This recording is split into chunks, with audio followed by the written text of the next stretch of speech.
हमारी जो बीमारी है ना वो तो हमारी किचन से आ रही है। सबसे पहले तो ये भ्रम है कि यदि हम नॉन वेज नहीं खा रहे तो हमारे अंदर न्यूट्रिशन की कमी हो जाएगी, विटामिन की कमी हो जाएगी।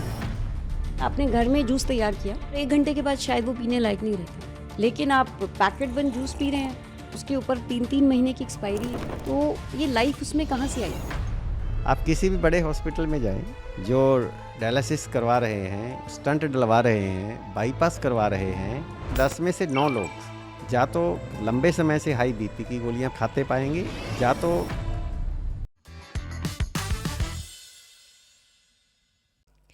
N apple in a day keeps the doctor away. ये लाइन शायद हम बचपन से ही सुनते आ रहे हैं, लेकिन ज़रा सोचिए अगर वो एप्पल ही सिर्फ केमिकल से भरा हो। हम बीमार होते हैं और ठीक होने के लिए दवाइयाँ लेते हैं, लेकिन अगर खतरा बीमारी से नहीं उसी दवाई से हो। Welcome to the PMC show. अक्सर हम अपनी हेल्थ के बारे में तब तक नहीं सोचते जब तक हम बीमार ना पड़ जाएं, लेकिन छोटी छोटी चीज़ों को इग्नोर करना हमें बड़े खतरे में डाल सकता है। आज के इस एपिसोड में हम हेल्थ के उस एंगल पे बात करेंगे जिसके बारे में डॉक्टर यूजुअली नहीं बताते। इस कन्वर्सेशन में हमारे साथ है नेचुरल लाइफस्टाइल ऑर्गेनाइजेशन के फाउंडर आचार्य मोहन गुप्ता जी और को फाउंडर डॉक्टर पूजा बंसल। एपिसोड को शुरू करने से पहले हमारे चैनल को ज़रूर सब्सक्राइब करें, क्योंकि आपके उस एक बटन पर क्लिक करने से ये विजडम और लोगों तक पहुंच पाता है और हमें बहुत बहुत सपोर्ट मिलती है। मैं अंदर से काफ़ी दुखी थी। मेरे को अस्थमा का अटैक हुआ, बहुत जबरदस्त। इतना डिप्रेशन में गई थी मैं यकीन नहीं कर पा रहे थे मेरा बेटा एक्सपायर हो गया। मुझे तो कभी कभी ऐसा लगता था कि मैं सुसाइड कर लूं। ध्यान से मेरे माइग्रेन ठीक हो रहे हैं। मेडिटेशन लिया और 1 हफ्ते के अंदर मुझे नींद आनी शुरू हो गई। ध्यान ने लाखों लोगों के जीवन को बदला है। मेडिटेशन आपकी लाइफ भी चेंज कर सकता है। ज्वाइन कीजिए पीएमसी हिंदी का free 14 days meditation program. Link आपको डिस्क्रिप्शन में मिल जाएगा। चलिए शुरू करते हैं द पीएमसी शो। नमस्ते आचार्य जी। नमस्ते मैम। नमस्ते। आप दोनों का बहुत बहुत स्वागत है पीएमसी शो में। थैंक यू नम्रता जी। जैसे कि 2026 शुरू हो चुका है, तो अभी लोग क्या कर रहे हैं, मैनिफेस्टेशन के लिए विजन बोर्ड बना रहे हैं, अपना गोल सेट कर रहे हैं। तो हर किसी का गोल होगा शायद कि रिलेशनशिप अच्छी हो जाए और या फिर हमारा फाइनेंशियल जो स्टेटस है वो बेटर हो जाए। बहुत ही कम लोग ऐसे होंगे जिन्होंने अपना गोल हेल्दी लाइफस्टाइल या अपने आप को हेल्दी करने के लिए बनाया होगा। तो आज हम सिर्फ हेल्थ पे ही बात करने वाले हैं, क्योंकि 2026 चल रहा है। आज टेक्नोलॉजी इतनी एडवांस हो चुकी है, हम डेटा रिच हैं पर हेल्थ पुअर। हमारे पास स्मार्ट वॉच है जो कि ऑक्सीजन लेवल बताती है, हमारा हार्ट रेट बताती है, स्ट्रेस लेवल बताती है, सारी चीज़ें बताती है। इतनी अवेयरनेस है, इतनी डिजिटल सुविधा है, लेकिन फिर भी रिसर्च को अगर हम देखें तो हमारी बीमारियां बढ़ती जा रही है। हार्ट अटैक के केसेस बढ़ रहे हैं, डायबिटीज़ बढ़ रही है, बीपी के केसेस इतने ज़्यादा बढ़ गए हैं, यहाँ तक कि बच्चों में भी देखने को मिल रही हैं आजकल की ये सारी प्रॉब्लम्स। तो हम सॉल्यूशन की बात करेंगे, लेकिन सॉल्यूशन से पहले रूट कॉज जानना बहुत ज़रूरी है कि आखिर बीमारियां बढ़ क्यों रही है। ऐसी गलती कहाँ कर रहे हैं हम लोग कि हम इतने ज़्यादा बीमार होते जा रहे हैं, इतने ज़्यादा केसेस बढ़ते जा रहे हैं।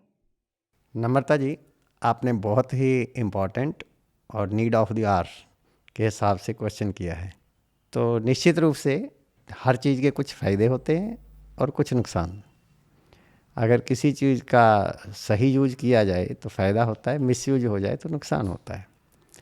तो टेक्नोलॉजी का फ़ायदा तो है ही, लेकिन टेक्नोलॉजी हमें कंफ्यूज भी करती है, हमें फियर देती है। टेक्नोलॉजी से क्या है कि जब हम स्मार्ट वॉच लगा ली और हम समय समय पे अपने ब्लड प्रेशर को देख रहे हैं, अपने डायबिटीज, ग्लूकोज, शुगर लेवल को देख रहे हैं, हार्ट रेट को देख रहे हैं, तो क्या हो रहा है कि हमें फियर आता है। ये एक लाइव बॉडी है, तो लाइव बॉडी के अंदर परिवर्तन हर क्षण हो रहा है। हम कुछ खाते हैं तो शुगर बढ़ जाता है, कोई मीठा खा लेते हैं, हम दौड़ते हैं तो बीपी बढ़ जाता है। इसके अंदर समय समय पे परिवर्तन हो रहा है और हम हर वक्त वॉच को देखते रहते हैं, मेरा शुगर बढ़ गया, मेरा बीपी बढ़ गया। तो ये एक कन्फ्यूजन है, ये एक फियर है, डर है। अब हमें एक भ्रम हो गया है कि जो टेक्नोलॉजी हमें ये बता देती है कि बीपी बढ़ा हुआ है और शुगर बढ़ा हुआ है थायराइड बढ़ा हुआ है, वही टेक्नोलॉजी उसका सॉल्यूशन भी दे देगी। ये बहुत बड़ा कन्फ्यूजन है। टेक्नोलॉजी का यूज हम भी करते हैं, नेचुरोपैथी में भी हम डायग्नोसिस करवा लेते हैं, इन्वेस्टिगेशन कराते हैं, बीपी चेक करते हैं, शुगर चेक करवाते हैं, सारे काम करते हैं। बट हमें ये क्लियर है कि ये डायग्नोसिस तक सीमित है, लेकिन सोल्यूशन तक नहीं। अब लाइफ स्टाइल रिलेटेड डिजीज़ 85% तो मोर देन 85% डिजीज़ तो लाइफ स्टाइल डिजीज़ हैं। तो लाइफ स्टाइल डिजीज़ को ठीक करने के लिए हम टेक्नोलॉजी की सहायता लेंगे तो काम नहीं बनेगा। लाइफ स्टाइल रिलेटेड डिजीज़ को लाइफ स्टाइल को ठीक करके ही ठीक करना पड़ेगा। जब हम हाई बीपी की, शुगर की गोलियां खाते रहते हैं और लाइफ स्टाइल को ठीक नहीं करते, तो फिर क्या होता है? आप किसी भी बड़े हॉस्पिटल में जाएं, जो डायलिसिस करवा रहे हैं, जो स्टंट डलवा रहे हैं, बाईपास करवा रहे हैं, उनकी इंटरव्यू लें, उनसे बातचीत करें। आप पाएंगे कि 10 में से 9 लोग या तो लंबे समय से हाई बीपी की गोलियां खाते पाएंगे या डायबिटीज़ की। तो व्यक्ति क्या सोचता है? हाई ब्लड प्रेशर, दवाई चल रही है नॉर्मल, डायबिटीज़, दवाई चल रही है नॉर्मल, ये जो हार्ट अटैक आ गया ना, किडनी फेल हो गई, ये कोई नया रोग आ गया। हम कहना चाहते हैं ये नया रोग नहीं है। आपने पहले वाले जो छोटा सा रोग था हाई बीपी शुगर, उसको लाइफस्टाइल चेंज ना करके दवाइयों की सहायता ली। तो दवाइयों की सहायता लेने से क्या हो रहा है? ध्यान से सुने सभी हमारे व्यूअर्स, दवाई हमारी रिपोर्ट को नॉर्मल करती है, बीमारी को नहीं। जैसे किसी लकड़ी को, फर्नीचर है, ये टेबल है, इसको दीमक लग गया है, तो हम क्या कर सकते हैं? इसके सनमाइका लगवा देते हैं। लेकिन दीमक का ट्रीटमेंट नहीं कर रहे हैं, सनमाइका लगा रहे हैं। सनमाइका लगा के हम कुछ वर्षों तक टेबल को यूज़ कर सकते हैं, लेकिन अल्टीमेटली टेबल की क्या हालत होगी?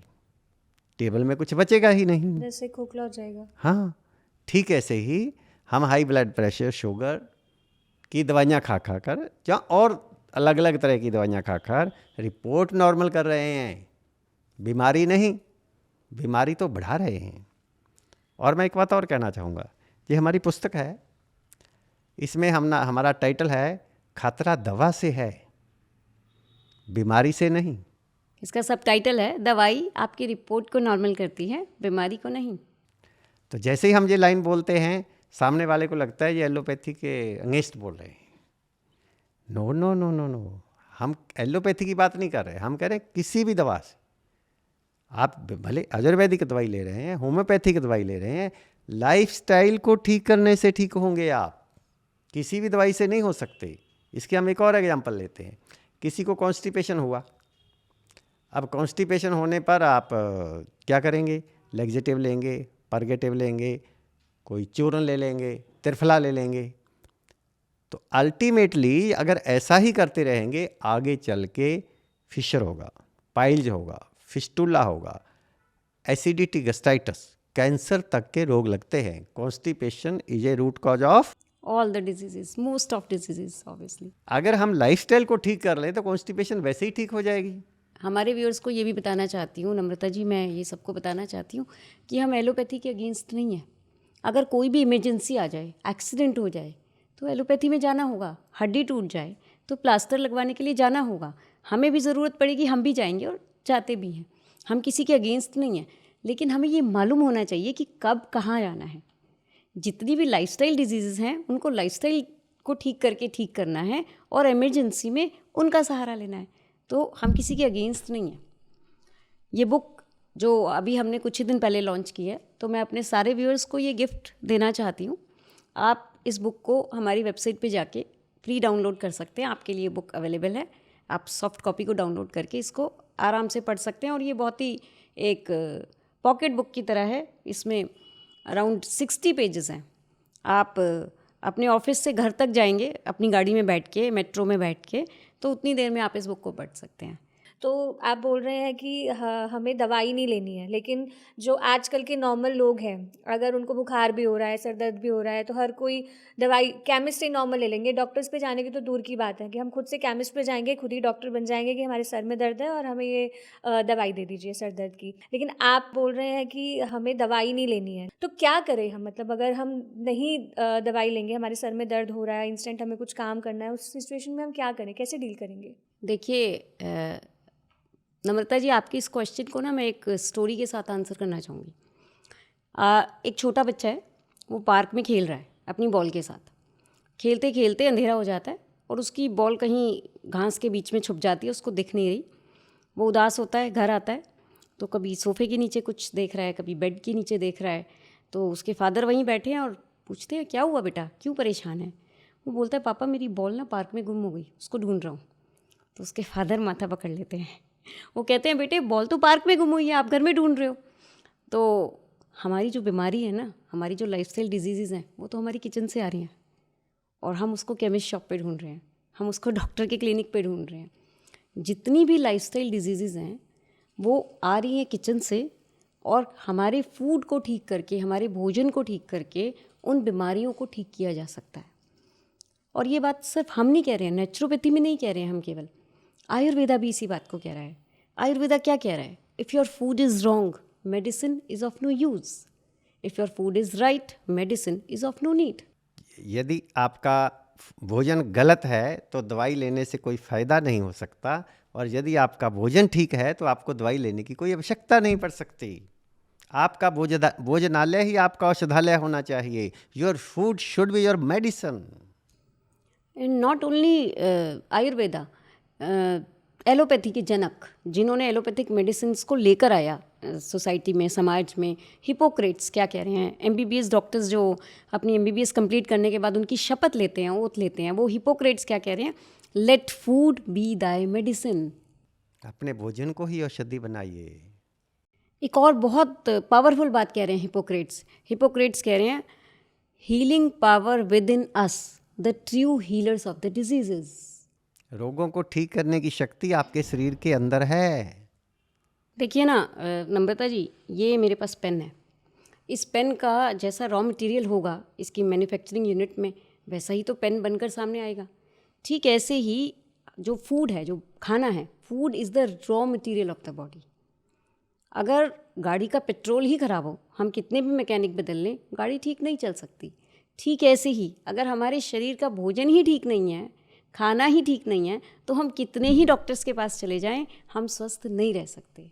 तो हमें फूड को ठीक करना होगा, लाइफस्टाइल को ठीक करना होगा। ये सभी तरह की लाइफस्टाइल डिजीज़ को हम ठीक कर सकते हैं। आपने बात की हेडेक की, तो मैं खुद कई सालों तक मैंने माइग्रेन के लिए दवाइयाँ खाई हैं, और मैं एक दिन में एक एक दो दो पेन किलर्स खाती थी। मेरे पर्स में, पॉकेट में हमेशा एक पेन किलर होता था, क्योंकि मुझे हमेशा फियर रहता था कि कभी भी हेडेक हो सकता है, और मैं उसको ले लेती थी, और सालों तक खाई हैं सिंस चाइल्डहुड। लेकिन जब मैं इस लाइफस्टाइल में आई, जब मैंने अपने खान पान को ठीक किया, भोजन को ठीक किया, तो अब माइग्रेन कहीं है ही नहीं, और कभी होता भी है तो मुझे मालूम है कि उसको कैसे ठीक करना है। तो हम आपको ये बताने वाले हैं कि अगर आपको कोई भी प्रॉब्लम आता है तो आपको क्या करना है। जी, तो मैम जैसे प्रॉब्लम आए तो फिर क्या करें? जैसे हमने रिसर्च करी आपकी जो आप बताते हैं उस बारे में, तो उसमें एक चीज़ ये मेंशन थी कि सुबह 12 बजे से पहले कुछ नहीं खाना है। तो अगर हम बाकी हेल्थ गुरुज़ को देखें, मतलब जो हेल्थ के बारे में बताते हैं, तो सब लोग यही कहते हैं कि जो ब्रेकफास्ट होता है वो सबसे इम्पॉर्टेंट मील होती है, उसको स्किप नहीं करना चाहिए। तो ये जो आप बोलते हैं कि 12 बजे तक कुछ नहीं खाना है, अब कोई बंदा ऑफिस जाता है या काम पे जाता है, तो उसको तो यही लगता है कि अगर वो सुबह कुछ नहीं खाएगा तो उसको एनर्जी ही नहीं मिलेगी, पूरा दिन लो फील करेगा, तो वो तो भोजन करेगा ही, मॉर्निंग में ब्रेकफास्ट वो करेगा ही। तो ये थ्योरी मैम समझ नहीं आई। देखिए हमारे बारे में ना ये काफ़ी बड़ा मिथ है और ये कन्फ्यूजन है कि हम ये कहते हैं कि 12 बजे तक कुछ नहीं खाना। हम ऐसी कोई भी बात नहीं कहते, और हम खुद भी ऐसा नहीं करते। तो आपने बात की कि सुबह सुबह ऑफिस जाने वाले पर्सन को तो डाइट चाहिए, एनर्जी चाहिए। तो एक बहुत पुरानी प्रोवर्ब है ना कि breakfast like a king and lunch like a prince and dinner like a beggar. तो हम भी उसी को फॉलो करते हैं। हम आपको ये बताना चाहते हैं। तो समझना ये होगा कि ब्रेकफास्ट लाइक अ किंग कौन सा है। ऐसा भोजन है, ऐसा खाना जिसको खाने से बॉडी को पचाने में मेहनत कम लगे और न्यूट्रिएंट्स ज़्यादा मिले, यानी कि बॉडी के पास भरमार हो, न्यूट्रिएंट्स की अमीर हो जाए, सेहत की अमीरी हो जाए, वही तो ब्रेकफास्ट लाइक अ किंग होगा। हम लोग छोले भटूरे खाते हैं ब्रेकफास्ट में, पोहा खाते हैं, उपमा खाते हैं, पराठा खाते हैं। तो इस डाइट से क्या होता है, इस भोजन से क्या होता है, पचाने में मेहनत ज़्यादा लगती है, शरीर को न्यूट्रिएंट्स कम मिलते हैं। हम आपको कह रहे हैं कि आप अपने मॉर्निंग ब्रेकफास्ट में एक बोल भर के फ्रूट्स का खाइए, सीजनल फ्रूट्स का। पचाने में मेहनत कम, इन्वेस्टमेंट कम, प्रॉफिट ज़्यादा, न्यूट्रिएंट्स ज़्यादा मिलेंगे, पचाने के ऊपर मेहनत कम लगेगी। आप बोल भर के सैलेड का खाइए, सीजनल सैलेड का, जो पर्सनली हम खुद ऐसा करते हैं कि हम पूरा एक हमारा ब्रेकफास्ट सैलेड का होता है, तो जिसमें हम कुछ सीजनल वेजिटेबल्स लेते हैं। आजकल के मौसम में मूली, गाजर, शलगम, कैबेज, कॉलीफ्लावर जैसी सब्जियां, और उसके साथ कच्चे नारियल की गिरी, हरा धनिया, एक पूरा बोल तैयार होता है और उसको हम सैलेड को ब्रेकफास्ट में लेते हैं। तो उसमें भी सेम प्रिंसिपल फॉलो होता है कि इन्वेस्टमेंट कम है और प्रॉफिट ज़्यादा है, डाइजेशन के लिए समय कम लगता है, शरीर की मेहनत कम लगती है, हमें न्यूट्रिएंट्स ज़्यादा मिलते हैं और एनर्जी बनी रहती है। अगर आप पूरी पराठा खाते हैं तो ऑफिस में यॉर्निंग करते हैं, उबासियाँ आती हैं, बच्चे स्कूल में पराठा खा के जाते हैं और बेचारे वो क्लास में उबासियाँ लेते हैं, सोते हैं। लेकिन अगर आप बच्चों को फ्रूट्स खिलाकर भेजें और ख़ुद भी फ्रूट सैलेड वाला ब्रेकफास्ट करें तो आप देखेंगे आपका एनर्जी बढ़ जाएगा and you will have breakfast like a king. यानी कि 12 बजे से पहले हमें रॉ फूड के ऊपर रहना है, फ्रूट्स खाना है, रॉ फूड खाना है, ऐसा नहीं है कि भूखे रहना है। नहीं, हम इसको बिल्कुल प्रेफर नहीं करते और हम आपसे रॉ फूड, अनकुक्ड फूड की नहीं, सनकुक्ड फूड की बात कर रहे हैं। ऐसा खाना जिसे सूर्य देवता ने सूरज की रोशनी में पकाया है, तपाया है, उसको पूरे न्यूट्रिएंट्स दिए हैं, वो खाना आपने 12 बजे से पहले लेना है। आपने सुबह सुबह कोई आप नारियल पानी ले सकते हैं, आप एशगर्ट जूस ले सकते हैं या वेजिटेबल जूस ले सकते हैं, और 10 बजे के आसपास आप प्लेट भर मौसम के फ्रूट्स खाइए, और 12 बजे के पास जिसको एक ब्रंच टाइम बोला जाता है उसमें आप सैलड्स खाइए। तो फिर लंच और डिनर आप अपनी खुशी के मुताबिक करिए, जो आपको अच्छा लगता है, आपकी हेल्थ के मुताबिक है, तो आप देखिए आपकी हेल्थ कैसे अपग्रेड होती है और आप इन सारे चैलेंजेस से बाहर आते हैं, लाइफस्टाइल डिजीज़ आपकी दूर होती हैं। लेकिन फिर भी जैसे अगर अपने मन के अकॉर्डिंग भी खाना है तो कौन सी चीज़ें हमें बिल्कुल भी नहीं खानी चाहिए? सबसे पहले हर व्यक्ति अपना अपना भोजन लेने के लिए स्वतंत्र है, हम किसी को मना नहीं कर रहे। हम अपना एक्सपीरियंस और अपनी साइंस की बात कर रहे हैं कि हमने क्या देखा है, हमने हेल्थ कैसे पाई है। अब मेरा इस साइंस के ऊपर 25 इयर्स का एक्सपीरियंस है और एलोपैथी में 10 साल उससे पहले भी मैंने काम किया है, 35 इयर्स का एक्सपीरियंस है। तो मैंने अपने एक्सपीरियंस में ये देखा है कि अब मेरे को अस्थमा था तो मैं इन्हेलर लेता था, एक दिन भी बिना दवाई के नहीं चल पाता था, और हर 2-3 महीने बाद मेरे को एंटीबायोटिक्स रिपीट करने पड़ते थे। तो जब मैंने इस साइंस को फॉलो किया तो पिछले 25 साल से मैंने कोई भी एलोपैथिक, आयुर्वेदिक, होम्योपैथिक दवाई नहीं खाई है। मेरी आंखों पे स्पेक्स लगे हुए थे, वो भी उतर गए हैं। तो अब क्या है, बात करते हैं कि क्या क्या नहीं खाना चाहिए। तो नंबर 1, नॉन वेज, मीट अंडा मांस, ये हमारे भोजन का हिस्सा नहीं है। तो नंबर 2, कोई भी ऐसा पदार्थ जिससे हमारे शरीर को एडिक्शन होती है। कौन कौन से हैं? अल्कोहल है, शराब नहीं पीनी चाहिए, बीड़ी, सिगरेट, टबैको, गुटखा, पान मसाला। और मैं तो यहाँ तक कहूँगा कि चाय, कॉफ़ी, कोल्ड ड्रिंक में भी कैफ़ीन है, ये भी हमें एडिक्शन करती है, इसका इस्तेमाल भी नहीं होना चाहिए। तीसरी बात, refined food, fast food, junk food, मैदा। तो रिफाइंड फूड हमें इस्तेमाल नहीं करना चाहिए। चीनी और चीनी से बने हुए पदार्थ इस्तेमाल नहीं होने चाहिए। डिब्बा बंद, पैकेट बंद, बॉटल बंद, होटलों के, ढाबों के, रेस्टोरेंट्स के, आजकल की शादियों के खाने नहीं खाने चाहिए। इन चीज़ों को यदि आप छोड़ के नेचुरल लाइफस्टाइल को फॉलो करोगे, नेचुरल फूड लोगे, तो निश्चित रूप से आप हेल्दी हो सकते हैं और आप बिना दवाइयों के स्वस्थ रह सकते हैं। नम्रता जी, बात हो रही है पैकेट बंद फूड की। तो आजकल की भागदौड़ वाली लाइफ में, क्योंकि जैसे ही हमारे व्यूअर्स सुनते हैं तो कहते हैं कि ये तो जो नेचुरोपैथी की बात कर रहे हैं ना, ये हम लोगों के लिए पॉसिबल नहीं है, क्योंकि हमारी तो लाइफ ही पैकेट बंद फूड के साथ चल रही है। तो हम तो वर्किंग हैं, हम तो स्टूडेंट हैं, हम तो पीजी में रहते हैं, हम तो ये सब नहीं कर सकते हैं। तो हमारे व्यूअर्स को इस तरीके के कंसर्न आ सकते हैं। लेकिन पैकेट बंद फूड के ऊपर मैं आपको एक ज़रूर ये कहना चाहूँगी कि जो जो मानव का भोजन है वो पौधों से आना चाहिए, उसी रूप में जिस रूप में पौधे हमें देते हैं। वो किसी पशु के शरीर या फैक्ट्री से होकर नहीं आना चाहिए, क्योंकि फैक्ट्री खेत में तो आलू पैदा होता है और आपके किचन काउंटर पर आते आते वो आलू चिप्स बन जाता है। तो वो फैक्ट्री से होकर आ रहा है। अब क्या है कि आपने घर में जूस तैयार किया, ऑरेंज जूस तैयार किया, आधे घंटे के बाद आपने एक गिलास जूस तैयार किया, आधे घंटे के बाद उस जूस का टेस्ट चेंज हो जाता है और 1 घंटे के बाद शायद वो पीने लायक नहीं रहता। लेकिन आप पैकेट बंद जूस पी रहे हैं, उसके ऊपर 3-3 महीने की एक्सपायरी है और आप उसको पी रहे हैं, तो ये लाइफ उसमें कहाँ से आई? मैं आपको कहना ये चाहती हूँ कि ये लाइफ उस जूस की नहीं है, ये उस प्रिजर्वेटिव की है जो उस जूस के अंदर डाले गए हैं। सो जितने भी केमिकल्स और प्रिजर्वेटिव्स पैक्ड फूड आइटम्स के अंदर डाले जा रहे हैं, they increases the shelf life of your products but decreases yours. वो उनकी शेल्फ लाइफ तो बढ़ा देते हैं पर आपकी लाइफ को कम कर रहे हैं। सोचिए ज़रा, अगर उसके ऊपर 6 महीने की एक्सपायरी है, 6 महीने तक वो खाने और पीने लायक है और नेक्स्ट डे वो खाने पीने लायक नहीं है, तो this is what the packaged food are doing with you. और ये केमिकल्स और पेस्टिसाइड्स अगर बॉडी के अंदर चले जाएं, ये इतनी आसानी से बाहर नहीं निकलते हैं। तो इसीलिए हमें सावधान होना चाहिए, पैकेज्ड फूड के ऊपर अपनी लाइफ की डिपेंडेंसी को कम करना चाहिए। जी, तो मैम पैकेट फूड की बात हो रही है, तो जैसे आपने बोला ना कि लोग बहुत जल्दी में होते हैं और वो कहते हैं कि हम लोगों के पास टाइम नहीं है, तो आज के टाइम पे अगर उन्हें हेल्दी ऑप्शन भी चुनना होता है तो ओट्स, म्यूसली, इन सारी चीज़ों को वो चूज़ करते हैं, लेकिन वो भी तो पैकेट्स में ही होते हैं, तो वो भी अनहेल्दी है या हेल्दी, ये कैसे क्लियर होगा?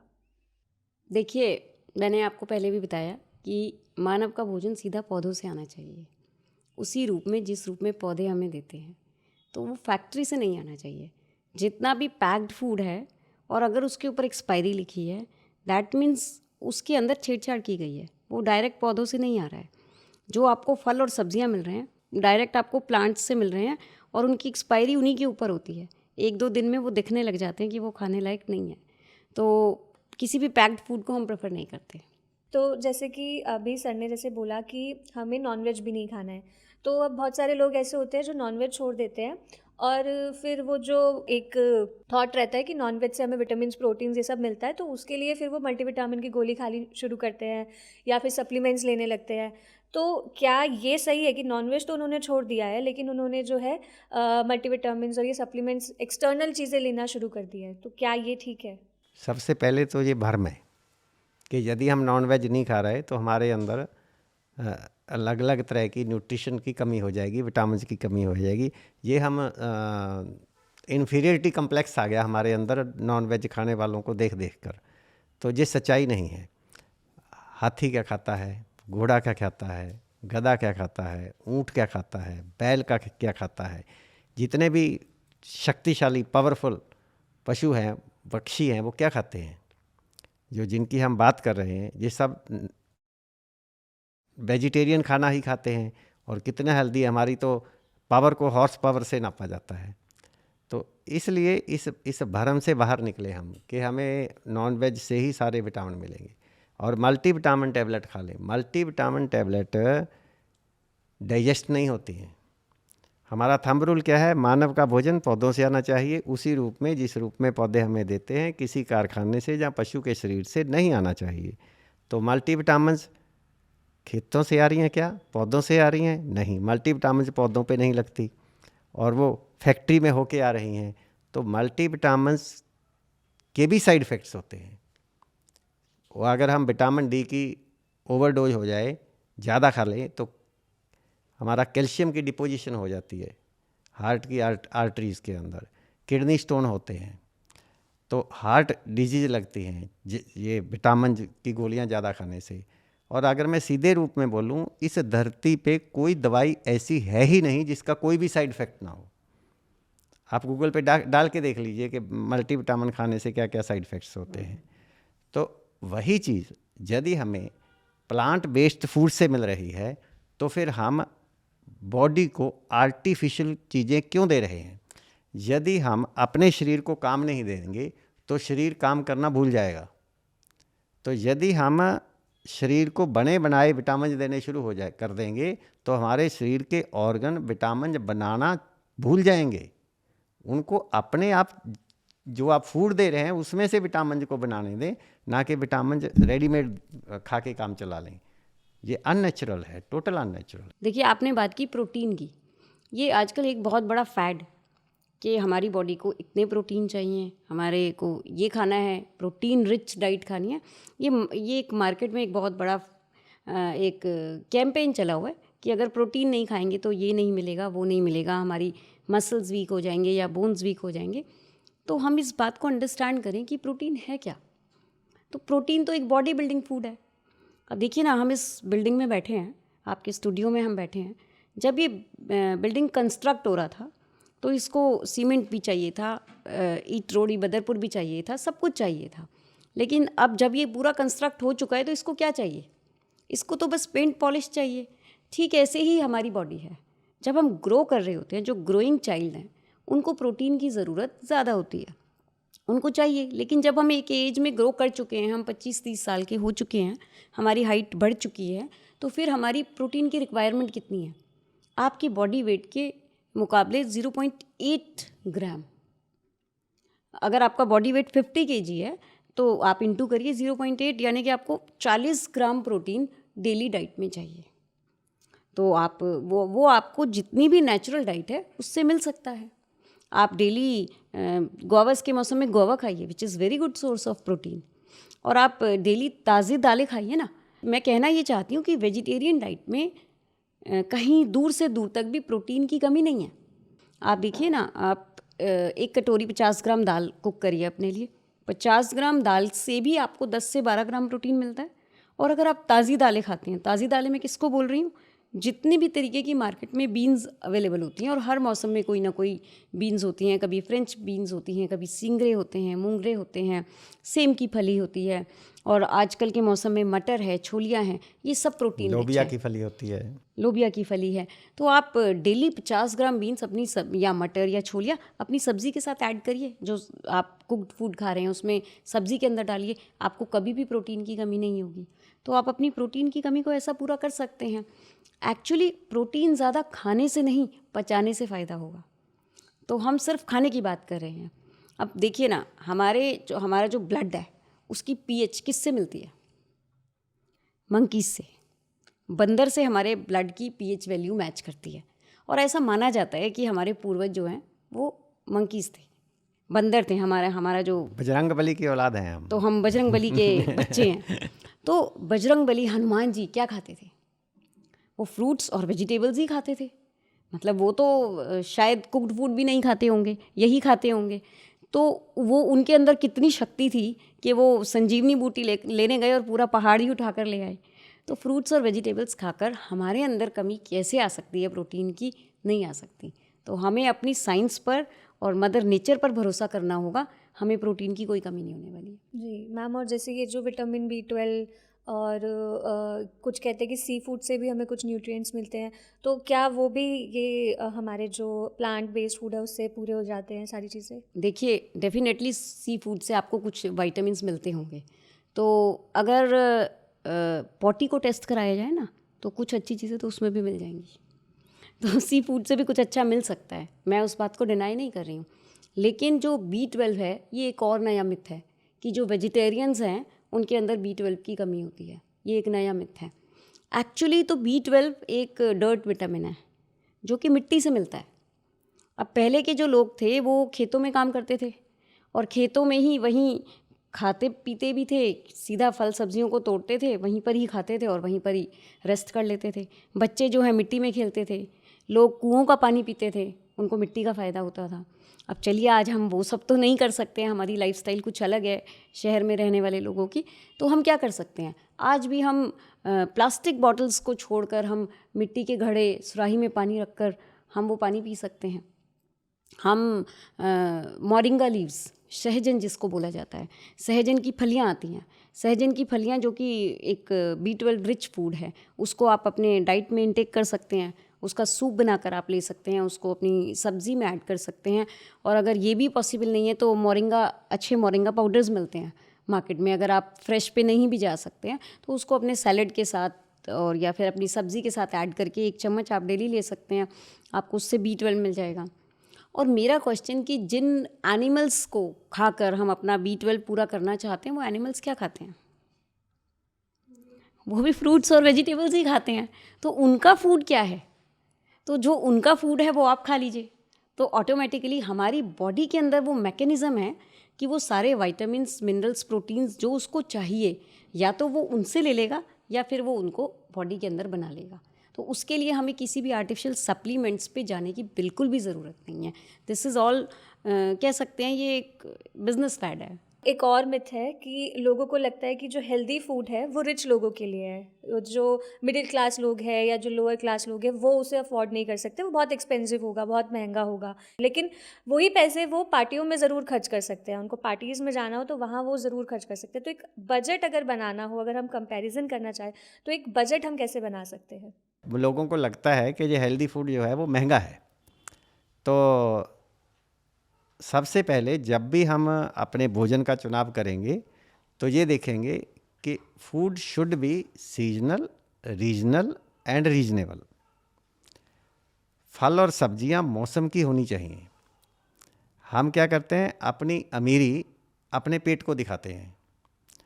जब मैंगो 50, 60, 70 रुपए किलो होता है तब हम मैंगो नहीं खाते हैं, और जब मैंगो 200 रुपए किलो होता है तब गेस्ट के आगे रखते हैं, लो जी हम मैंगो लेकर आए। तो सर्दियों में हम मूली नहीं खाते, वो गर्मियों में खाते हैं, और गर्मियों में हम खीरा नहीं खाते, उसको सर्दियों में खाते हैं। तो जब हमें ये समझ आ जाती है कि हमने नेचुरल फूड खाना है, सीजनल खाना है, रीजनल खाना है, तो फिर जो भी मौसम के फल और सब्जियां सबसे सस्ती मार्केट के अंदर उपलब्ध हैं हम उनको खाएंगे। महंगे फल और सब्जियां, बेमौसम के फल और सब्जियां, कोल्ड स्टोर के फल और सब्जियां, विदेशी फल और सब्जियां खाने लायक नहीं है, डस्टबिन में डालने लायक है। तो सबसे पहले तो इस चीज़ का ध्यान रखें। दूसरा, हमें सेफ जो फ्रूट्स एंड वेजिटेबल्स हैं मार्केट में उपलब्ध उनको ज़्यादा चूज़ करना है। कुछ फ्रूट्स एंड वेजिटेबल्स को केमिकल्स से पकाया जाता है, जैसे कि केला, चीकू, आम, अंगूर और आजकल एप्पल भी। तो इनके अंदर बहुत ज़्यादा केमिकल का स्प्रे और केमिकल्स का इस्तेमाल होता है ताकि ये जल्दी राइप हो जाए, पक जाए। इवन एप्पल का तो कलर रेड करने के लिए ही काफ़ी केमिकल स्प्रे किए जाते हैं। तो कुछ फ्रूट्स ऐसे हैं जिनको हम सुरक्षित मानते हैं, जैसे कि गुआवा, अमरूद, अनार, पाइनएप्पल, किन्नू, संतरा, मौसमी। अगर हम बात करते हैं ऑर्गेनिक की, हमें भी ऑर्गेनिक चीज़ें पूरी तरह उपलब्ध नहीं हैं और हम भी ऑर्गेनिक नहीं खाते। हम भी जो आम लोग बाज़ार से फ्रूट्स एंड वेजिटेबल्स लेते हैं वहीं से हम भी लेते हैं और हम भी उनको इस्तेमाल करते हैं। पहली बात, हम ख़रीदते समय इस बात का ध्यान रखते हैं कि जो फ्रूट्स एंड वेजिटेबल्स सस्ती होनी चाहिए और उस मौसम की होनी चाहिए और उसके अंदर शरारत कम से कम होनी चाहिए। फिर यदि जाने अनजाने में कुछ केमिकल्स हमारे शरीर के अंदर चले भी जाएंगे तो आप कितना ही नेचुरल रहिए, श्वास तो हम इसी वायु में लेने वाले हैं। पोल्यूशन है हवा के अंदर, हम उसको कितना पोल्यूशन को आप कंट्रोल कर लेंगे। बाहर का पोल्यूशन को कंट्रोल करना हमारे वश में नहीं है, लेकिन स्वस्थ रहना हमारे हाथ में है। तो बाहर के पोल्यूशन से ज़्यादा हमें अंदर के पोल्यूशन का ध्यान रखना है कि हम बॉडी के अंदर अगर अनहेल्दी फूड डाल रहे हैं तो बाहर अगर पोल्यूशन नहीं भी होगा तो भी हम बीमार पड़ जाएंगे। जो हिमालय में रहते हैं, शिमला में रहते हैं, मंसूरी में रहते हैं, क्या वो दवाइयाँ नहीं खाते? दिल्ली के रहने वालों को तो हम कह देते हैं। अगर आपको साइंस समझ में लग जाए, आप दिल्ली जैसे शहर में रह के भी बिना दवाइयों के स्वस्थ रह सकते हैं। यदि आपको साइंस क्लियर नहीं, यदि आपको फूड की साइंस क्लियर नहीं, यदि आप जो नहीं खाना चाहिए वो खाते हैं, तो आप पहाड़ों में रह के भी दवाइयाँ खाएंगे और बीमार पड़ेंगे। तो अंदर के पोल्यूशन को हम कैसे कंट्रोल करें, ये एक हम सबके सामने क्वेश्चन है। यदि हमारे शरीर के अंदर कुछ अनवांटेड पदार्थ हैं जिनको नहीं होना चाहिए, तो फिर हमारा शरीर अंदर से पोल्यूटेड है। उसकी पहचान क्या है? यदि हम ओवरवेट हैं, यदि हमारे लंग्स के अंदर बलगम भरी पड़ी है, यदि हमें स्किन डिजीज हो रही हैं, हमारा शुगर लेवल हाई है, कोलेस्ट्रॉल लेवल हाई है, कहीं सिस्ट है, फाइब्राइड है, रसोली है, मतलब कहने का हमारे शरीर के अंदर ऐसी चीज़ें हैं जिनको नहीं होना चाहिए, तो हमारा शरीर अंदर से पोल्यूटेड है। आप जितना मर्जी गवर्नमेंट को दोष देते जाइए, जितना मर्जी बड़े बड़े शहरों की लाइफ को दोष देते जाइए, कुछ नहीं होने वाला। सबसे पहले अपने अंदर के पोल्यूशन को ठीक करो। कम से अगर आप इतना कर लेंगे तो भी आप बाहर का पोल्यूशन आपको ज़्यादा अफेक्ट नहीं कर सकेगा। मैं ये नहीं कहता बिल्कुल नहीं करेगा, लेकिन आपका ज़्यादा आपको पोल्यूशन अफेक्ट नहीं करेगा। देखिए, आप किसी अच्छी जगह पर जाते हैं, एयरपोर्ट पे जाते हैं, और आपके हाथ में एक बनाना है, आप उसको खा रहे हैं पील करके। आपको उसका छिलका फेंकना है तो आप कहाँ फेंकेंगे? डस्टबिन। ऑब्वियसली डस्टबिन में, क्योंकि एयरपोर्ट बिल्कुल साफ़ सुथरा है। और अगर आप किसी ऐसी जगह पर है जहाँ पर जगह जगह डस्ट पड़ा है, वहाँ पर आप कोई बनाना खा रहे हैं, आपको पील फेंकना है, आप कहाँ फेंकेंगे? आप कहीं भी फेंक देंगे। तो गंदगी को अट्रैक्ट करती है। अगर आपका शरीर अंदर से गंदा है तो पोल्यूशन भी आपको अफेक्ट करता है, आपके गंदे शरीर को। अगर आपका शरीर अंदर से साफ़ है तो पोल्यूशन भी आपको कम अफेक्ट करता है। तो शरीर को अंदर से साफ़ कैसे करना है वो हम आपको बताने जा रहे हैं। हमारी बॉडी के अंदर सेल्फ हीलिंग मैकेनिज़्म है। हमारी बॉडी जब ये देखती है काफ़ी पोल्यूटेड बॉडी हो चुकी है अंदर से, अब इसको साफ़ करना है, तो फिर हमारे शरीर के अंदर कुछ बीमारियां आती हैं जिसको हम कहते हैं एक्यूट डिजीज़, तीव्र रोग। ये तीव्र गति से आते हैं, तेज़ी से आते हैं, 2-3 दिन रहते हैं और ठीक चले जाते हैं। ये कौन कौन सी हैं? नज़ला, जुकाम, उल्टी, दस्त, बुखार, फोड़ा, फुंसी, पेट का दर्द। ये रोग हमारे शरीर में शरीर की सफाई के लिए आते हैं, हमारी भलाई के लिए आते हैं, किसी नुकसान के लिए नहीं आते। इंसान को ये लगता है कि भाई अब ये तो बस जुकाम हो गया, अब इसको जल्दी से जल्दी अंदर बंद करो। तो फिर हम क्या करते हैं? एंटी एलर्जिक टैबलेट खाते हैं। जब हम एंटी एलर्जिक टैबलेट खा के जुकाम को अंदर बंद कर लेते हैं तो कितना बड़ा नुकसान होता है, क्या हम उसकी कल्पना कर सकते हैं? अगर किसी व्यक्ति को 1-2 दिन जुकाम रह जाए तो आप देखिए यहाँ पर रेडनेस आ जाती है और यहाँ पर फिंच दाने दाने से हो जाते हैं। इसका मतलब जो नाक से निकल रहा है वो क्या है? एसिड है। डेफिनेटली एसिड है। जहाँ की स्किन को वो रेड अगर कर देता काट है, दिया जला है। देता है, काट देता है, तो वो एसिड बाहर निकल रहा है। एसिड मतलब उसके अंदर वो सारे केमिकल्स हैं जो फ्रूट्स एंड वेजिटेबल्स के माध्यम से, जहाँ एयर के अंदर पोल्यूशन के माध्यम से, जहाँ पैकेट फूड खाने की वजह से वहाँ पर जो पैकेट फूड के अंदर केमिकल्स थे वो सारे शरीर के अंदर पिछले 2-3 महीने में गए। अब बॉडी कहती है आज मेरा नंबर है, मैं ये सारे बाहर निकाल दूंगा, तू चिंता मत कर। लेकिन हम शरीर को कहते हैं नहीं नहीं नहीं नहीं नहीं, इसको अंदर ही रखना है। हम एंटी एलर्जिक टैबलेट खाएंगे और इसको अंदर दबाएंगे। जब वो अंदर हम दबाते हैं तो फिर हमें सेकंड स्टेज डिजीज आती हैं जिनको हम क्रॉनिक डिजीज बोलते हैं। जो भी आजकल ज़्यादातर हम रोज़ाना की दवाइयाँ खाते हैं, high blood pressure, sugar, thyroid, asthma, uric acid, migraine, PCOD, PCOS, knee pain, joint pain, जितनी तरीके की लाइफस्टाइल डिजीज़ेज़ हैं जिनके लिए हम डेली दवाई खा रहे हैं, दे आर क्रॉनिक डिजीज़ेज़। अगर हम पहली अवस्था वाले रोगों को अंदर नहीं दबाएंगे, एक्यूट डिजीज़ को अंदर नहीं दबाएंगे, तो दूसरी अवस्था के रोग क्रॉनिक डिजीज़ नहीं आएंगी।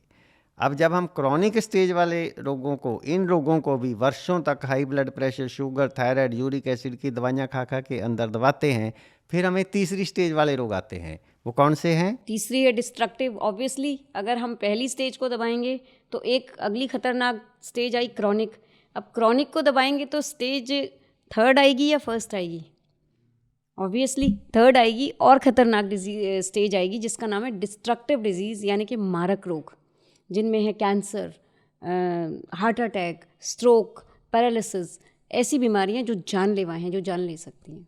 अगर पहली अवस्था वाले रोगों को अंदर नहीं दबाएंगे तो दूसरी अवस्था नहीं आएगी। अगर दूसरी अवस्था वाले रोगों को अंदर नहीं दबाएंगे तो तीसरी स्टेज नहीं आएगी।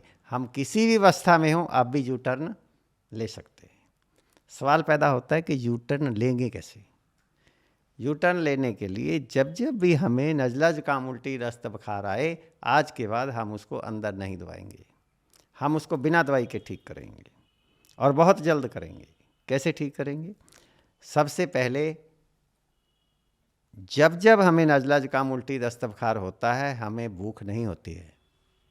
हमारा माइंडसेट क्या है कि घड़ी को देख देख के खाना खाते हैं, घड़ी को भूख नहीं लगती है। हम माइंडसेट से खाना खाते हैं, लेकिन हमें रियल भूख नहीं होती। आप इसको एक्सपीरियंस कर सकते हैं जब आपको ऐसा हो तो। और आपने किया भी होगा और हमारे व्यूअर्स ने भी एक्सपीरियंस किया होगा कि जब जब नज़ला ज़ुकाम बुखार होता है, हम डॉक्टर के पास जाते हैं और बोलते हैं कि हमें तो भूख ही नहीं है, पानी का टेस्ट भी अच्छा नहीं लग रहा है। ऐसा हमने सभी ने लाइफ में कभी ना कभी एक्सपीरियंस किया है। तो जब भूख ही नहीं है तो आप खा कैसे सकते हैं? आप देखिए, पहले के वैद्य बीमार होने पर लोगों को खाना खिलाते थे या बंद कराते थे। आप 84 लाख जीव जंतु है, अपने घर में गाय, भैंस, कुत्ता, बिल्ली को पाल के देखें। यदि गाय बीमार पड़ जाए, कुत्ता बीमार पड़ जाए, वो खाना खाते हैं या बंद करते हैं? बंद करते हैं। सभी पशु पक्षी बीमार होने के बाद खाना बंद करते हैं।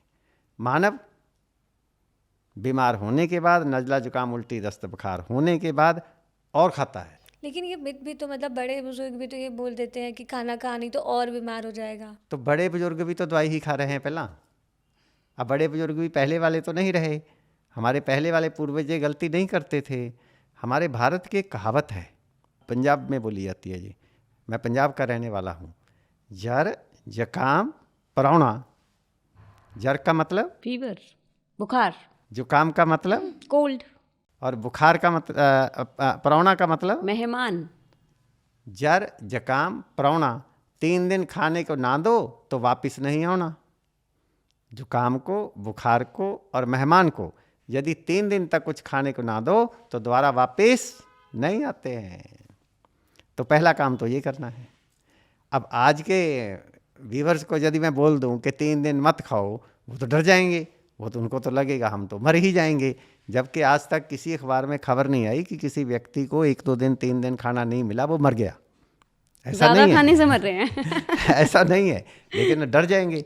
तो हम कहते हैं डरो मत, हम आपको सोल्यूशन देते हैं। आप नारियल पानी पी सकते हैं, आप सफ़ेद पेठे का जूस पी सकते हैं, आप किसी भी कच्ची सब्जी का जूस पी सकते हैं। ये जूसेस के अंदर क्या ताकत है? यदि हम हॉस्पिटल में भर्ती हो जाएं और हमारे ग्लूकोज लगाया जाए और 2-3 दिन तक कुछ खाने को ना मिले और जो लोग पता लेने आते हैं वो पूछें कुछ खाया क्या, हम क्या आंसर करते हैं? ग्लूकोज लगा हुआ है, इसी से मिल रही है पूरी डाइट। तो जब आपको हॉस्पिटल्स के ग्लूकोज से सारी डाइट मिल रही है, तो मेरी लिक्विड डाइट नारियल पानी, हरा नारियल पानी डाब जो मैं आपको दे रहा हूँ, तो उसके अंदर सारे इलेक्ट्रोलाइट्स हैं, उसके अंदर नेचुरल इलेक्ट्रोलाइट्स हैं। तो आपके अंदर कैसे कमजोरी आ जाएगी? वो नारियल पानी की नारियल की गिरी बनेगी आगे चल के। पूरी गोला गिरी एक बार में खा नहीं सकते, पचा नहीं सकते। यदि आपने दिन में 2-4 नारियल पानी पी लिए तो 2-4 गोला गिरी आपके अंदर गई, आपको कोई कमजोरी नहीं आ सकती। तो 1-2 दिन ऐसा करिए। मैं 24 आवर्स की बात करता हूँ। आप 24 घंटे लिक्विड डाइट पे रह जाइए और 24 घंटे बाद मेरे से बात करना। आप बोलेंगे मैं कम से कम 50% ठीक हो चुका हूँ। मैं बोलूँगा आज का दिन और कर लो। अगले दिन बोलेंगे मैं तो 75% ठीक हो गया हूँ, और या 100%। फिर मैं बोलूँगा एक दिन और कर लो। कुछ लोग 1 दिन में ठीक हो जाते हैं, कुछ 2 में, मैक्सिमम 3 दिन में। पहला फर्स्ट पॉइंट, 3 पॉइंट हैं इसके अंदर। तो जो पहला स्टेप है वो है फॉलो लिक्विड डाइट फॉर 1, 2 और 3 डेज मैक्सिमम। और दूसरा स्टेप है नॉन वायलेंट एनीमा। क्या है? जब भी आपको नज़ला जुकाम उल्टी दस्त बुखार होता है, उसका मैक्सिमम कारण ये होता है कि हमें कॉन्स्टिपेशन हो जाता है, कब्ज हो जाता है, मोशन ठीक से पास नहीं हुआ होता है। यदि आप इसको इस्तेमाल कर लेंगे सुबह शाम 2 टाइम, तो आपको और जल्दी ठीक हो जाएंगे आप। यदि आप इसको भी इस्तेमाल नहीं करेंगे, ठीक फिर भी हो जाएंगे, उसमें समय ज़्यादा लग जाएगा। इतने में आपको ये लगेगा ये जो बता रहे हैं इसके अंदर कोई साइंस नहीं है, ये बेकार है, हम तो दवाई ही खा लेंगे। आप जल्दी ठीक होना चाहते हैं, और मैं भी चाहता हूँ आप जल्दी ठीक हो जाएं, तो आप इसको प्रयोग करें। नंबर 3rd स्टेप है पेट की पट्टी, अब्डोमिनल बेड पैक। इसको ताज़े पानी में भिगोइए, अच्छे से निचोड़िए, नाभि को सेंटर में रख के पूरे पेट के ऊपर लपेट लीजिए 20-30 मिनट के लिए।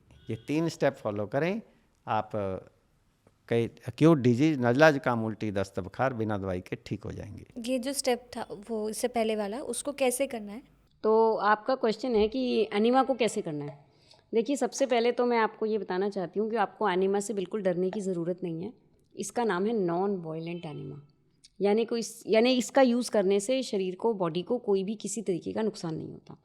तो आप ये देख रहे हैं कि ये एक ग्लास है जिसके अंदर मैक्सिमम 300 ml पानी आ सकता है। आपने 150-200 ml पानी लेना है और इसका ये टैप है, इसके आगे ये कैथेटर लगता है। आपने ये कैथेटर इसमें लगाना है और इस टैप को, ये हैंग हो जाएगा, इसको आपने बाथरूम में हैंग कर देना है और इस टैप से थोड़ा सा पानी निकाल के इसको बंद कर देना है। जैसे डॉक्टर ग्लूकोज लगाते हैं तो थोड़ा एयर बबल्स ना रहें उसके लिए थोड़ा सा बाहर निकाल देते हैं। अब ये हैंग हो गया। आपने बाथरूम में आगे की तरफ थोड़ा बेंड होना है, इसके ऊपर थोड़ा कोकोनट ऑयल लगा सकते हैं और थोड़ा NS के ऊपर इसको इतना इंसर्ट करना है। टैप को आपने खोल देना है। विदिन 30 सेकेंड्स और अ मिनट पानी आपके अंदर चला जाएगा।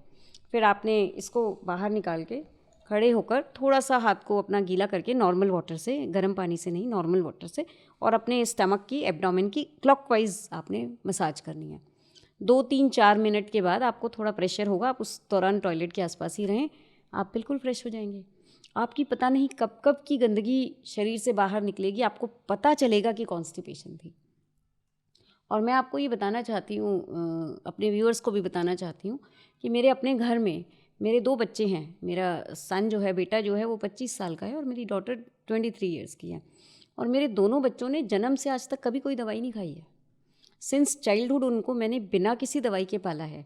तो ऐसा तो है नहीं कि उनको नज़ला, ज़ुकाम, बुखार या खांसी ऐसा हुआ नहीं होगा, लेकिन जब जब ऐसा होता है वो यही फॉलो करते हैं और बच्चे जल्दी ठीक होते हैं क्योंकि उनकी हीलिंग पावर ज़्यादा होती है। तो 24 आवर्स में और 48 आवर्स में, 1 या 2 दिन में, दोनों बच्चे ये 3 स्टेप्स फॉलो करके और बिल्कुल बिना किसी दवा के बिल्कुल हेल्दी हो जाते हैं और उनको कोई दवा नहीं लेनी पड़ती। कि ऐसा भी नहीं है कि वो बच्चे 100% हमारी बात मानते हैं और वही खाते हैं जो हम कहते हैं। नहीं नहीं, ऐसा बिल्कुल नहीं है। वो भी खाते हैं जो हमारे व्यूअर्स खाना चाहते हैं और अभी खा रहे हैं। तो वो अपने फ्रेंड्स के साथ पार्टी भी करते हैं, घूमने भी जाते हैं, एंजॉय भी करते हैं अपनी लाइफ को, जिस तरीके से आमतौर पे सभी बच्चे करते हैं। तो वो वैसी लाइफ को फॉलो करते हैं, लेकिन बीमार पड़ने पर कभी भी दवाई नहीं लेते। इवन इन कोरोना पीरियड मेरे दोनों बच्चों को फीवर हुआ और दोनों बच्चों को मैंने कोई क्वारंटाइन नहीं किया, उनके साथ ही मैं रही, वो मेरे साथ ही रहे, एक ही रूम में हम लोग रहे और बच्चे ने यही 3 स्टेप्स फॉलो किए और उनको किसी तरह की कोई दवाई नहीं खानी पड़ी। तो आप सोचिए, जिस बच्चे की उम्र आज 25 साल है और 23 साल है, अगर उन दोनों बच्चों ने आज तक खुद जन्म से दवाई नहीं खाई है तो क्या वो अपने बच्चों को कभी दवाई दे देंगे? वो अपने बच्चों को कभी दवाई नहीं देंगे। तो अगर मेरी एक जनरेशन इस लाइफस्टाइल की वजह से हेल्दी हो चुकी है, मेरे घर में दवाइयों का बिल ज़ीरो है, मेरे हस्बैंड ने पिछले 21 साल से, मैं पिछले 21 साल से इस लाइफ में हूँ, नेचुरोपैथी में हूँ, कभी दवाई नहीं खाई है, मैंने नहीं खाई है, मेरे बच्चों ने नहीं खाई है। मेरी मदर इन लॉ की नी रिप्लेसमेंट की सर्जरी मेंशन थी, उनको वो करवाने की ज़रूरत नहीं पड़ी। तो अपने व्यूअर्स को हम कहना चाहते हैं कि we are making generations healthy. जी, तो सर मैम बहुत सारी चीज़ें अब तक आपसे जानी। अब हमारा जो अगला सेगमेंट है वो रैपिड फायर सेगमेंट है, जिसमें मैं आपसे क्वेश्चंस पूछूंगी और आपको 1 वर्ड या 1 लाइन, मतलब लेस वर्ड्स में आंसर्स देने हैं। तो हमारा पहला क्वेश्चन है, हमारे किचन में ऐसी कौन सी चीज़ें हैं जो धीरे धीरे हमारी हेल्थ ख़राब कर रही हैं और इनका ऑल्टरनेटिव क्या हो सकता है? ये हमारी किचन में 3 सफ़ेद चीज़ें ऐसी हैं जो हमारी हेल्थ को ख़राब कर रही हैं। पहला सफ़ेद चीनी, दूसरा नमक और तीसरा सफ़ेद मैदा। तो हमारा नेक्स्ट क्वेश्चन है, वो कौन से 5 साइंस हैं, 5 संकेत जो एक फिट शरीर देता है, मतलब मेरी बॉडी हेल्दी है, ये मुझे कैसे पता चले? क्या 5 साइंस होंगे? इसके लिए 5 नहीं 9 संकेत हैं जिससे हमें पता चलता है कि हम हेल्दी हैं या अनहेल्दी हैं। नंबर 1, शरीर में एक समान गर्माहट। हमारे शरीर का तापमान पाँव से लेकर सिर तक एक जैसा होना चाहिए। जो अस्थमे वाले हैं, साइनस है जिसको, नाक बंद रहता है, उनके हाथ पांव ठंडे मिलेंगे और जिनके अंदर एसिडिटी ज़्यादा है उनके हाथ पांव गर्म मिलेंगे। दूसरा साइन है, हमें अपने शरीर के अंदर हल्केपन का अनुभव होना चाहिए। पतला व्यक्ति भी जब सीढ़ियाँ चढ़े तो वजन महसूस कर सकता है और मोटा व्यक्ति भी जब सीढ़ियाँ चढ़े फटाफट चढ़ जाता है, हल्का महसूस कर सकता है। सवाल पैदा ये नहीं है कि मोटा हो या पतला हो, हमें अपने शरीर का हल्केपन का एहसास होना चाहिए। तीसरी पहचान है किसी किस्म का पेन नहीं होना चाहिए, बॉडी के अंदर कोई बीमारी नहीं होनी चाहिए। चौथा नंबर लेते हैं, तेज भूख लगनी चाहिए, कड़क भूख। घड़ी को देख देख के नहीं खाना, घड़ी को भूख नहीं लगती। और पांचवा है गहरी नींद। गहरी नींद कितनी कि अगर हम छोटे बच्चे को एक जगह से उठा के दूसरी जगह लिटा दें तो वो पता ही नहीं चलता उसको। हमें इतनी गहरी नींद तो नहीं आ सकती, लेकिन हम ऐसी गहरी नींद आज भी ले पाते हैं कि यदि रात को बिजली चली जाए, पंखा बंद, कूलर बंद, एसी बंद, दूसरे लोग बताते हैं कि रात बिजली चली गई थी। उसके बाद आता है सुबह से शाम तक यदि हमारे शरीर के अंदर अपने रोज़ाना के कार्य करने की शक्ति पूरी नहीं है तो ये अलार्म है कि आगे चल के कोई बड़ी बीमारी लगने वाली है। नेक्स्ट आता है कि हमारे जो वाइटल ऑर्गन हैं, हार्ट, किडनी, लंग्स, इनके अंदर काम करने की शक्ति पूरी होनी चाहिए, इनके अंदर कोई कमी नहीं होनी चाहिए, और लीवर भी। फिर हमारे शरीर के अंदर जो मल बाहर निकलता है पेशाब के द्वारा, पाखाने के द्वारा, इनके अंदर मल को उचित मात्रा में निकलना चाहिए, उचित प्रकार से निकलना चाहिए, सही समय पर। किसी लैक्सेटिव, परगेटिव, तिरफला, किसी किस्म के चूर्ण की आवश्यकता नहीं पड़नी चाहिए। लास्ट में आता है मन प्रसन्नचित्त होना चाहिए। तो यदि हम हमारा सारी 9 सिम्टम जो हम फॉलो करते हैं तो हम स्वस्थ रह, इसका मतलब हम स्वस्थ हैं। जी, तुम्हारा नेक्स्ट क्वेश्चन है, हमारी मेमोरी पावर बढ़ाने और दिमाग को तेज़ करने के लिए कौन सा फूड या फ्रूट सबसे बेस्ट है? हाँ, इसके लिए मेरे व्यूवर्स ऐसा उम्मीद रखते होंगे कि हम ये बोलेंगे कि ओमेगा 3 जिसकी चीज़ों के अंदर होता है, जैसे कि अखरोट, बादाम और फ्लैक्स सीड्स, ये ऐसा करने से यदि आप इनको ओवरनाइट भिगो देते हैं, कम मात्रा में इस्तेमाल करते हैं, तो इससे आपकी मेमोरी पावर बढ़ेगी। निश्चित रूप से ये अच्छा है, आप इसको कर सकते हैं, लेकिन मैं तो कुछ और बताने वाला हूँ। और क्या है कि मैं आपसे ये सवाल करता हूँ कि खाना खाने से फ़ायदा होता है या पचाने से फ़ायदा होता है? आज हमारी पॉकेट भरी हुई है, पैसा है, हम पूरा ड्राई फ्रूट को मुट्ठियाँ भर भर के खा सकते हैं और कोई कमी नहीं है, लेकिन पचाएंगे कैसे? मैं आपको एक ऐसा सुपर फूड देने वाला हूँ जो इजी टू डाइजेस्ट है, जो माँ के दूध के समान है, जो सुपाच्य है। वो है हरा नारियल पानी डाब, कोकोनट वाटर। पैकेट वाला नहीं, उसमें फिर आपने ध्यान रखना है। तो हरा नारियल पानी यदि आप पीते हैं रोज़ाना सुबह खाली